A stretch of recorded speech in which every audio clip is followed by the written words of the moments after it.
എല്ലാവർക്കും നമ്മുടെ ചാനലിലേക്ക് സ്വാഗതം. ഇന്ന് നമ്മൾ പെട്ടെന്ന് റെഡിയാക്കി എടുക്കാൻ പറ്റുന്നൊരു 4 മണി പലഹാരമാണ് തയ്യാറാക്കി എടുക്കുന്നത്. ഇഷ്ടമായാലൊന്ന് ട്രൈ ചെയ്യാൻ മറക്കരുത്. ആരെങ്കിലും നമ്മുടെ ചാനലിലേക്ക് ആദ്യമായിട്ട് വന്നിട്ടുണ്ടെങ്കിൽ ഒന്ന് ചാനൽ സബ്സ്ക്രൈബ് ചെയ്യാനും മറക്കല്ലേ. അപ്പോൾ നമുക്ക് ഈ പലഹാരം തയ്യാറാക്കി എടുക്കാൻ വേണ്ടിയിട്ട് ഞാനിവിടെ 2 ഉരുളക്കിഴങ്ങാണ് എടുത്തിട്ടുള്ളത്. അതിൻ്റെ തോലെല്ലാം കളഞ്ഞ് നന്നായിട്ടൊന്ന് കഴുകി എടുത്തിട്ടുണ്ട്. ഇതിന് നമുക്കൊന്ന് കട്ട് ചെയ്തെടുക്കാം. നിങ്ങൾക്കത് നീളത്തിലോ അല്ലെങ്കിൽ വട്ടത്തിലോ കട്ട് ചെയ്തെടുക്കാം. ഞാനിപ്പോൾ അത് വട്ടത്തിലാണ് കട്ട് ചെയ്തെടുക്കുന്നത്. അപ്പോൾ അത് വല്ലാതെ തിക്നെസ് കൂട്ടിയിട്ട് കട്ട് ചെയ്തെടുക്കണ്ട. ഈ ഒരു തിക്നെസ്സിൽ കട്ട് ചെയ്തെടുത്താൽ മതി. അപ്പോൾ അത് രണ്ടും ഒന്ന് കട്ട് ചെയ്തെടുത്ത് കൊണ്ടുവരാം.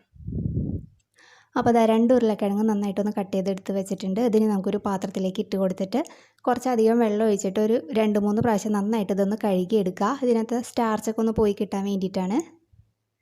അപ്പോൾ അതവിടെ നന്നായിട്ടൊന്ന് കഴുകിയെടുത്ത് കൊണ്ടുവന്നിട്ടുണ്ട്. ഇനി ഇതിലേക്ക് നമുക്ക് ആവശ്യത്തിന് വെള്ളം ഒഴിക്കാം. ഇനി ഇതിലേക്ക് കുറച്ച് ഉപ്പും കൂടി ചേർത്തിട്ട് നമുക്ക് ഫ്ലെയിം ഓൺ ചെയ്ത് കൊടുക്കാം. ഇതിന് നമുക്കൊരു 5 മിനിറ്റ് ഹൈ ഫ്ലെയിമിൽ വെച്ചിട്ടൊന്ന് വേവിച്ചെടുക്കാം. അപ്പോൾ ഇത് വല്ലാതെ വെന്തുടഞ്ഞ് പോകരുത്, ചെറുതായിട്ടൊന്ന് വെന്ത് വന്നാൽ മതി. ഒരു 90% ഒക്കെ ഒന്ന് കുക്കായി വന്നാൽ മതി. അപ്പോൾ ഇതവിടെ നന്നായിട്ടൊന്ന് തിളച്ച് വന്നിട്ടുണ്ട്. അപ്പോൾ ഇതിവിടെ ഒന്ന് നമുക്കൊന്ന് നോക്കാം ഇതൊന്ന് വെന്തിട്ടുണ്ടോ എന്നുള്ളത്. അപ്പോൾ ഇതൊന്ന് വെന്ത് വന്നിട്ടുണ്ട്. ഇതിന് നമുക്ക് ഫ്ലെയിം ഓഫ് ചെയ്തിട്ട് ഇത് ഈ വെള്ളത്തിൽ നിന്ന് മാറ്റി വേറൊരു പാത്രത്തിലേക്ക് മാറ്റി വയ്ക്കാം.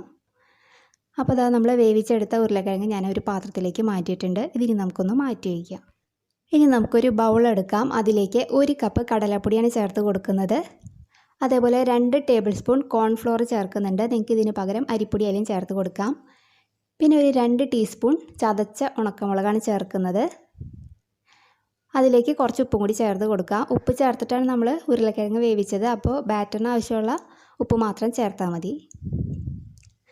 പിന്നെ കുറച്ച് മല്ലിയില ചെറുതായിട്ട് അരിഞ്ഞത് ചേർത്ത് കൊടുക്കുന്നുണ്ട്. അതേപോലെ കുറച്ച് കറിവേപ്പിലയും ചെറുതായിട്ട് അരിഞ്ഞത് ചേർത്ത് കൊടുക്കുന്നുണ്ട്. ഇനി ഇതിലേക്കൊരു 1/4 ടീസ്പൂൺ കായത്തിൻ്റെ പൊടിയും കൂടി ചേർക്കുകയാണ്. ഇനി നമുക്കിത് വെള്ളം ഒഴിച്ചിട്ടൊന്ന് ബാറ്ററാക്കി എടുക്കാം. അപ്പോൾ ആദ്യം തന്നെ നമുക്ക് കുറച്ച് വെള്ളം ഒഴിച്ചിട്ടൊന്ന് മിക്സ് ചെയ്ത് നോക്കാം. അപ്പോൾ നമ്മുടെ ബാറ്റർ വല്ലാതെ ലൂസും ആയി പോരുത്, വല്ലാതെ തിക്കും ആയി പോരുത്. ഒരു സെമി തിക്ക് പാകത്തിന് വേണം റെഡിയാക്കി എടുക്കാനായിട്ട്. അപ്പോൾ ഇതിലേക്ക് ഞാനൊരു 3/4 കപ്പ് വെള്ളം ഒഴിച്ചിട്ട് നന്നായിട്ടൊന്ന് ബാറ്ററാക്കി എടുത്തിട്ടുണ്ട്. ഇനി ഇതിലേക്ക് ഒരു 1/4 ടീസ്പൂൺ ബേക്കിംഗ് സോഡയാണ് ചേർത്ത് കൊടുക്കുന്നത്. അത് ഓപ്ഷണലാണ്, വേണമെങ്കിൽ മാത്രം ചേർത്താൽ മതി. അതും കൂടി ചേർത്തിട്ട് നന്നായിട്ടൊന്ന് മിക്സ് ചെയ്തെടുക്കാം. അപ്പോൾ നമ്മുടെ ബാറ്റർ ഇവിടെ റെഡി ആയിട്ടുണ്ട്. അതിനി നമുക്കൊന്ന് മാറ്റി വയ്ക്കാം. ഇനി നമ്മൾ സ്റ്റൗ ഓണാക്കി ഒരു ചട്ടിയിൽ കുറച്ച് എണ്ണ ഒഴിച്ച് കൊടുത്തിട്ടുണ്ട്. അതൊന്ന് ചൂടായിട്ട് വരുമ്പോൾ നമുക്ക് നമ്മൾ റെഡിയാക്കി വെച്ചിരിക്കുന്ന വേവിച്ച് വെച്ചിരിക്കുന്ന നമ്മുടെ ഉരുളക്കിഴങ്ങിൻ്റെ പീസുകൾ ഓരോന്നെടുത്തിട്ട് നമ്മുടെ ബാറ്ററിലൊന്ന് ഡിപ്പ് ചെയ്യുക. അതിന് ശേഷം ഒരു സ്പൂൺ വെച്ചിട്ട് ഇതിനകത്തേക്ക് എണ്ണയിലേക്ക് ഇട്ട് കൊടുക്കുക.